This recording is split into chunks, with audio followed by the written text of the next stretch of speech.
All right, so thank you all so much for joining this morning. It was really great to see a good turnout for a seminar, especially in summer and during summertime. And I know everyone's situation is obviously quite impacted by COVID, and some of you might find that you have more flexibility, and others might find that you have less flexibility than you ever had before. So it's always good to use that time for a little bit of self-care and just to get your mind off your day-to-day workload as well. So most of you know me, but I'm just going to quickly introduce myself to those who don't. My name is Natasha. I have been working for over 15 years now in the fitness and wellness industry. I'm a rehab trainer, I'm a personal trainer, I'm a group fitness class coach. I teach yoga, Pilates, but also more high-intense classes, and I love indoor cycling. I miss it very much at the moment. That's the one thing that I can't wait to get back into it.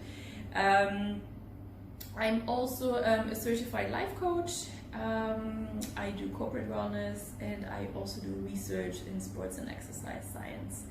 And just last year we've set up or established the Sports and Wellness Science Lab at NYU AD, which I'm very excited about, and again I'm looking forward to continue developing that. And yeah, I do believe in a very holistic approach and understanding to fitness and wellness, and I do believe that that's something that is quite often overlooked. We tend to just consider fitness as one singular aspect of our well-being that we want to treat or work with, and quite often we then fail to achieve the goals that we set ourselves up for. And today's seminar is actually going to touch onto that quite a bit. So why do I believe that singular understanding is not working? Because we need to always consider what our goals really are, but also we need to consider who we are as a person, how we respond to triggers, how we respond to stimuli in order to achieve results, and then also in order to be able to stick to the path that we decided on going. Good. So today's seminar, Treat Yourself, Changing the Way We Nurture Our Body and Soul. I'm hoping that at least for some of you, the way I'm going with this is going to be a bit of a surprise, but I do hope that it all comes together nicely at the end, and that it's going to make a lot of sense to you guys. Please feel free to ask questions. I've muted you all, so if you can ask your questions, write them into the comment section. I can't promise that I'm gonna be reading them whilst I'm talking, but I will leave lots of time at the end for questions and clarifications. I will probably be talking for about 40 minutes, 45 minutes, and yeah, and then hopefully have a little bit of a discussion around it. So we're going to be talking about paradigms that we have around food and nutrition, and about ways to well, to treat ourselves differently, and each of you will decide if you want to choose new ways of treating yourself, if you want to change your understanding of what is a treat for yourself, for your body, for your soul, or if you already have a very good relationship to treating yourself, and if that's something that you want to continue doing the way you're doing. So there is no right or wrong, and I just want to say that for because I do not want to leave the impression that I am judging the way you are treating yourself. So this is really about learning something, and as I said, I'm really happy to have a good conversation at the end of the seminar. Good. I'm going to start the seminar off by a quote of a Roman poet, which is orandum est, ut sit mens sana in corpore sano, which means you should pray for a healthy body for a healthy mind in a healthy body. So that was a quote by Juvenal. You might have heard the latter part of the quote, mens sana in corpore sano, quite famous saying. The reason why I choose to quote is that I find it quite interesting that already in the early 2nd century, this understanding of the connection between mind and body was there and was utilized. However, we tend to ignore that nowadays, or we often forget the importance of that connection between body and mind. So why are we missing that connection? Well, I believe a lot of it has to do with our lifestyle, with the challenges that we are exposed in our everyday life, with the pressures that we're exposed to through work, through our social life as well. Rest has become a little bit of, or has been negatively associated recently. So depending on your work stream, you might find that you have very long working hours, and then on top of that we have social media, we have all the electronic devices that keep ourselves engaged throughout the day until late into the night, and it becomes harder and harder to switch off. And as we're all working in education, we also know that younger people are even more affected by that, maybe because they haven't had an upbringing which was more technologically free than as we had, and are now even more struggling to switch off. And I'm coming back to rest a little bit later on, but just keep that in mind, that now our lifestyle is not really allowing us to rest and to take a break from whatever it is that we're doing. So overall, we can just state that we're more stressed than we used to be as humans, as human beings, and that increased level of stress then asks us or causes us to need more treats, right? I'm sure we can all agree with that. So if I'm very stressed, I just want to treat myself. I feel like I deserve a treat, which is perfectly right. But we need to question quite carefully what it is that we want to treat. So before we go there, let's step back and let me just ask you, what is a treat for you? You don't have to write it in, but just, sorry, I'm hoping I'm not frozen. If you could just give me a thumbs up if you can still all hear me and we're all good. Good, all right, fantastic, thanks Alize. So let's just step back, and I want you all to think about, what do you consider as a treat? So imagine you're having a really bad day, you're stressed, you're coming home. What is the one thing that you do to treat yourself? And as I said, feel free to answer it, feel free to put it into the comment box. You don't have to just answer it for yourself. And I'm sure a few of you will have said food, a nice meal, comfort food, maybe just relaxing in front of the TV, maybe reading, maybe listening to music, maybe talking to a friend, maybe taking a day off, taking a break somehow, and lots of different ways we're trying to treat ourselves. But as I said, a lot of us are gonna consider food as a treat, and we're going to talk about food a little bit more again later on as well. So coming back to that first question, what exactly is it that we treat? And now we need to dive a little bit deeper into the underlying emotions of stress. Okay, stress is an umbrella term. Stress is the end result. We feel stressed, right? But what triggers our stress? What triggers that experience of stress? And again, I want you to take a moment to just think about, for yourself, what stresses you out. I'm giving you some examples of how deep I want you to go into that. So let me talk about my own stress experience. For example, in this situation, I get stressed by a sense of underachieving, So throughout this COVID situation, I'm not feeling as productive, and that's something that stresses me out. So improductivity, if that's a word, or unproductivity, whatever it is. So that's one of my stress triggers. And I just want you to think about in your everyday life, in your work life, situations that do really trigger you, trigger your stress experience.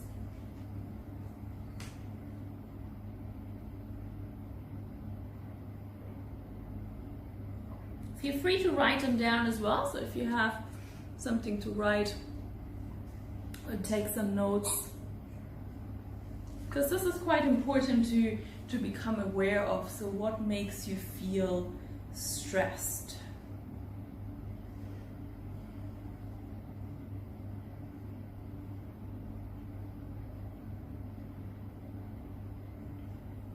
Okay, so I'm going to just name a few more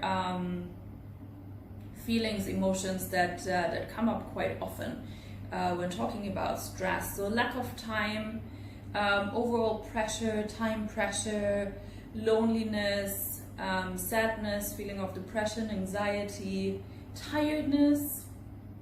These can all be underlying emotions that we have. But again, they're triggered by something that goes one step deeper. So that one step deeper is what I wanted you to write down and to just explore a little bit. So obviously, the more we have, the more we experience in terms of our triggers, the more we will feel the need for reward. And I'm coming back to that again a little bit later. I just want to quickly detour into food a little bit more and talking about food. So I'm naming food because food in a social context is very often linked to happy memories, to social gatherings, friends and families coming together, events, celebrations, right?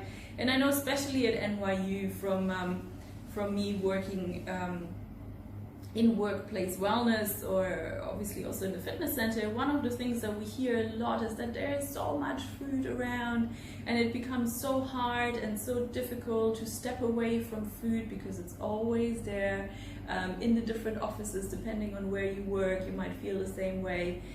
Culturally, pretty much it doesn't even matter which culture, every culture has that understanding of food being something that we give, that we share, that we want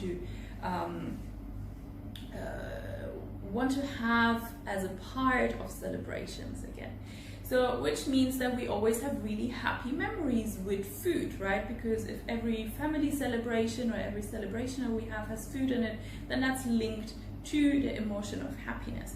So if we're now feeling stressed, if we're feeling unhappy, then it makes sense that we think of food as something to recreate the happy feelings that we link to food for whatever reason that we have. And food can help to quite a big extent with unhappiness, depression, anxiety. Why is that? Certain foods release hormones, like for example chocolate.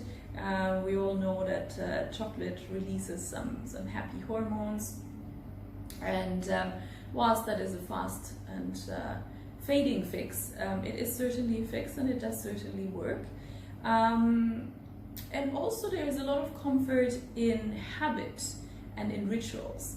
So if food has become a habit or a ritual for you in order to treat something, then that will make you feel good. It's not the food in that case, it is the habit. It's the repetition of an event that will give you comfort and the feeling of security that you have.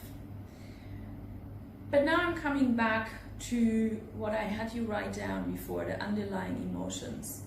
So if we use food, and again, I'm not having a go at using food as a treat. I just know that it's one of the things that is very often used and named. And I'm using food as an example for ways we tend to treat ourselves the wrong way.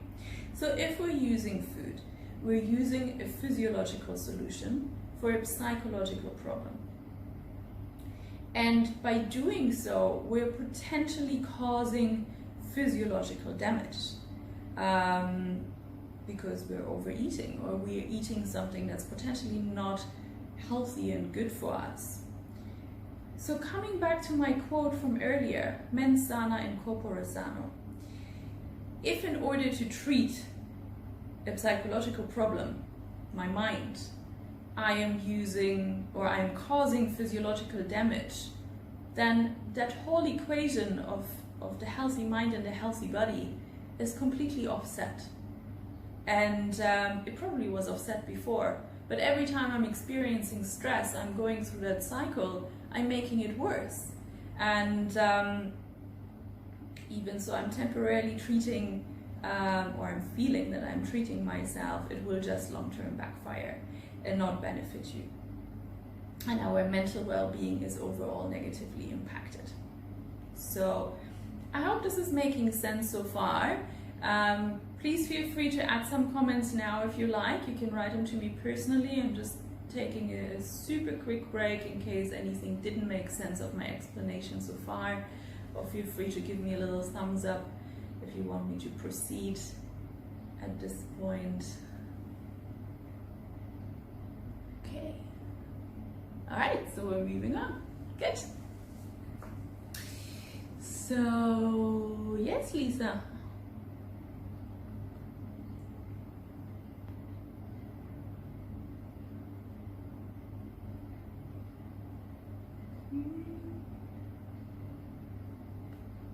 All right, I'm just going to move on. If you have any questions, just pop them in. Okay, I'll try to read them. So now we identified the problem. We're just going to talk about solutions, right? As easy as that. So for the solutions, there's a few steps, and we've already gone through a few. The first and the most important one is to identify the problem and the emotion that you want to treat.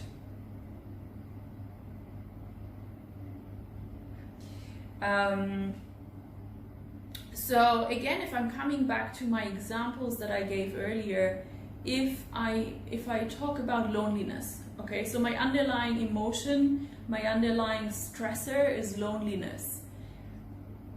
Food is not going to do it, right? Just food. What I want is I want to connect. I want to connect with someone. So calling a friend, calling a loved one, reaching out to people, talking about the way I feel would be an appropriate solution to my problem. And also, like, if you have any other ways you treat yourself, you know, they might not be the right solution. Again, I'm not using food as the only one thing that we can talk about. I know it's a commonly one, but we all have our own ways of treating ourselves, right? And again, if loneliness is your issue, then reading a book is not going to do it, because you're still lonely. It might make you feel better, but it's not really solving the problem for you. So you can spin that either which way. Yeah, forget about food, as I said. I just talk about it. Let's, like, what other issues did I? Yeah, pressure. You know, lack of time, pressure, feeling pressured all the time. Yes, just finding time to relax is going to make you feel better, but again, it's not going to remove the pressure long term. So if you're feeling that there's that sense of constant pressure, then there's other ways, better ways to take action about it. And it might be having a conversation with your manager, that might be having a conversation with your family members if the pressure and the lack of time is more in a personal life, and really being open about it. Very often we do not take the time to think about what is causing us stress, and because we're not finding the appropriate solution. So I think that's becoming clearer and clearer as I talk. So step number one, solution number one, identify the problem, identify the underlying emotion, and choose an appropriate treat, an appropriate solution for that problem. The second one I'm going to talk about, the second solution, is being honest about your goals. So this is a little detour, but again, I consider it one of the most important aspects in living a healthy life. So you need to be very, very clear about your goals in order to achieve them. And let me give you an example for that. I'm going to give you two examples. The first one is just a nice and easy one out of the fitness industry that we're hearing a lot. So people come to us very often and they have a certain appearance in mind that they want to achieve. They see someone on social media and that's who they want to look like. Yeah, maybe some of you can appreciate that example. So you have to understand that in order to change your appearance, there is a lot of work involved. There is a lot of changing your diet. There is a lot of impact on your social life. There is a lot of impact on your life in general. Everything is achievable when it comes to fitness and exercise, but not everything is really your goal. And if you're not willing and if you're not passionate enough to change your life, you are not going to achieve that goal. And that is going to cause a lot of frustration because you think it's your goal, but it wasn't. And you're not actually ready to make the effort to change. So you're setting yourself up for failure. Now, again, if we're talking about fitness and exercise, very often the actual goal should be just being healthy and just feeling fitter and more energetic. And if that's your goal, then your trainings program is going to look a whole lot different, because then we can really work with just having a few exercise sessions throughout the week, changing your nutrition up just a little bit, and you will achieve that goal. But very often we're blinded by something that we see again on social media, or just by maybe a friend, a colleague who is much more passionate about that goal than we are. I'm going to give you another example. Now this is for the girls more than for the men. Let me take appearance. You know, we all know women that are always beautifully made up. They pay a lot of effort on their appearance, and it takes a lot of time, you know. So for years, personally, I wanted to be that kind of woman. I was looking up to these women that made so much effort on their hair, on their makeup, and until I realized that, you know, it's not really my goal, and I'm not actually putting in the time to look that way that other person does. It's the same about appearance. Again, it's an appearance example, but you can put that in any other way as well. So let's say if it's personal development and studying, you know, do we put in the time or do we not? Is it just an idea, or is it really a goal that we're very, very passionate about? And I can recommend stripping down goals and taking them away. Like, very often we think, oh, I really want to do this. Do you really, really want to do this? Is it really something that you're passionate about and that you're going to put effort into achieving? Because otherwise, again, you're just going to set yourself up for feeling frustrated and for feeling unhappy because you're not following through achieving this particular goal that is not really a goal. Why am I bringing this up? Because, well, it causes stress, right? It causes burnout, it causes stress. We tend to have too many goals in our lives. We tend to try to be working on too many different areas of our lives, and you want to do this and you want to improve yourself here, and so on and so on. Strip it down, make it simple. Identify one thing that you really want to focus on, that you're really passionate about, that you're really feeling like you want to put the effort and the time in, and you're going to achieve that goal. But yeah, if you have too many goals, or if you're not really clear, if you're not really precise about that goal, then don't bother. It's not going to work, and you're just going to really frustrate yourself.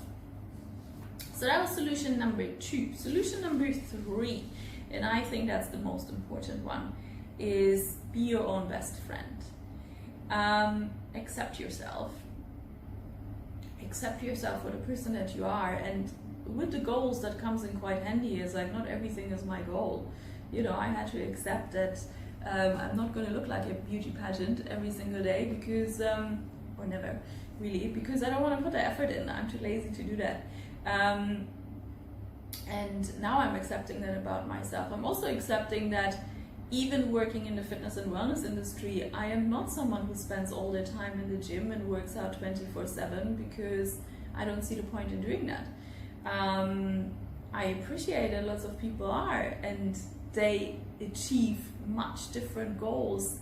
They achieve much different levels of fitness than I do and ever will, but that's not my priority in life. So I'm accepting these kind of things, and that's perfectly fine. And another thing is, talking about being your own best friend, is love your body.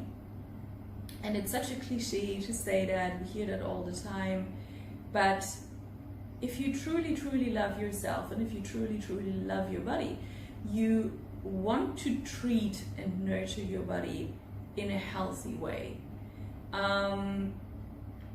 If one of your goals was owning a very, very, very expensive car, once you finally get that car, you're going to take care of it, and you're not going to put any cheap petrol into your car because this was your life dream. When we talk about our body, this is the only body we have. There is no other option.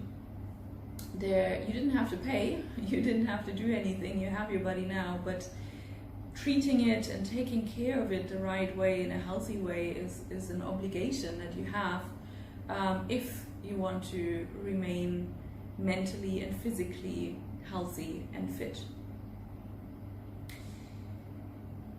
So these were my 3 solutions. So if I want to recap them one more time, so it's identify the problem, the underlying emotion, and find an appropriate treat. It's being honest about your goals and finding something that you're really passionate about. And the most important one, be your own best friend. Be open, be honest with yourself about the way you feel, about your needs, about what you want to treat. And also love your body and take care of it well. So what should you do? Now, I'm not going to give you very specific programs or nutrition aspects. You all know what you have to do. But basically it comes down to rest, to nutrition, and to exercise if we want to treat our body, right? I already talked about rest a little bit in the beginning. Rest is so important just because with constant stress, we're just exposed to hormones that are very harmful to our body. The stress hormones are very harmful to our body. And the longer stress prolongs, the harder it becomes to balance out the damaging effects of these stress hormones that we're exposed to. So rest is super important.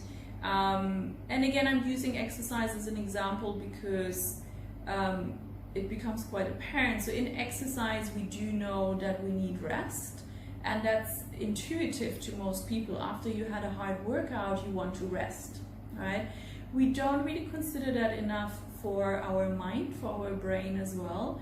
And again, if you're constantly exposed to external stressors, be it through having your emails on your phone, being through phone calls, through WhatsApp messages, your brain, your mind never gets to relax. So there is always something. Your brain, your mind never gets to rest. And then a lot of us are experiencing sleeplessness, overthinking at night, not being able to switch off, and all of that just hinders rest and recovery of the mind.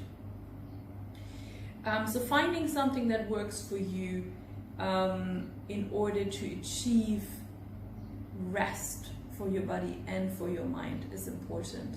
And there's different ways, of course, mindfulness, breathing techniques, meditation, but it can also be something like connecting with friends. Everybody is different. So connecting with friends and doing something social might be too much of a stimulus for one person, but for someone else it's exactly the right tool to relax the mind. So it really depends on you. Hence, I'm not going to just give you a quick fix solution. You'll have to sit down, you'll have to consider these kind of things for yourself and really be honest again and feel what kind of sensation, what kind of emotion comes with different activities. Nutrition. There's a nice saying, you are what you eat. I truly believe in that. So if you're just eating junk, then I do believe that that's the way you're going to feel. And again, I don't want to slash eating behaviors, because you have to find out what works for you. But I think with everything I talked about earlier, it becomes clear that nurturing your body is important. And if we're working with a fixed calorie diet, which is based on our body shape, which is based on our body composition, then you don't really have any calories to waste. And what I mean by that is, if you're eating all your calories in empty food, as in food that doesn't have any nutritional value, then you will have to overeat in order to get the nutrition into your body as well. So try to choose food that has a nutritional value and that actually nurtures your body from the inside out. Again, coming back to that car example, you know, it's like that petrol that you put into your car. Just choose something that actually has a purpose, food with a purpose. And the purpose should not be to treat any emotions that have nothing to do with physical nurturing of the body. Exercise. So sorry, I already talked about exercise when I talked about a goal setting, and I think that's so important. You really need to be clear about what you're exercising for. You should be exercising. Our bodies are designed to move, and we don't do enough of that in our modern lifestyles. But how much do you have to exercise? Well, not that much actually. And there's many different ways to exercise our body. As long as you move, you're good, you know. If that's all you want to do, if your goal is really just to be healthy and to nurture your body through activity, through movement, and that's all you got to do, is get up and move. If you have more specific goals, be it health or be it appearance, then you have to work more specifically, you have to train more specifically towards these goals as well. But that really depends on how much effort you're willing to put into that.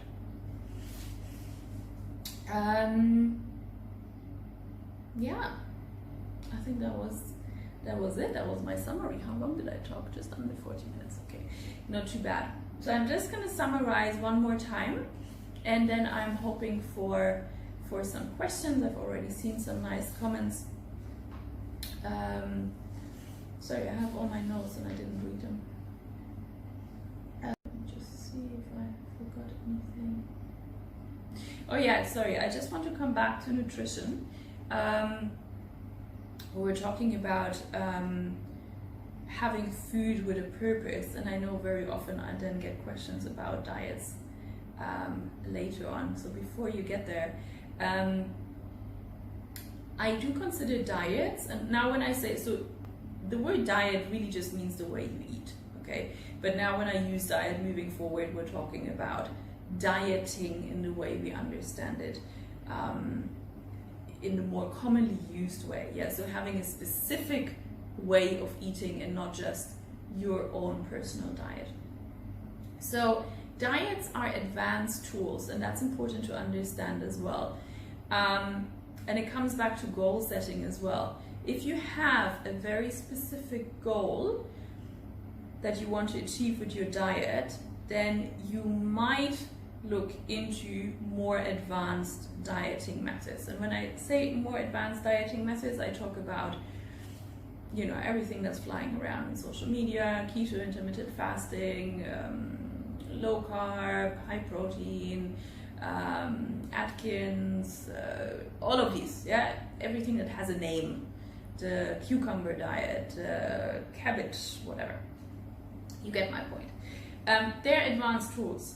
I highly recommend that you do not go for an advanced tool before you have the basics right.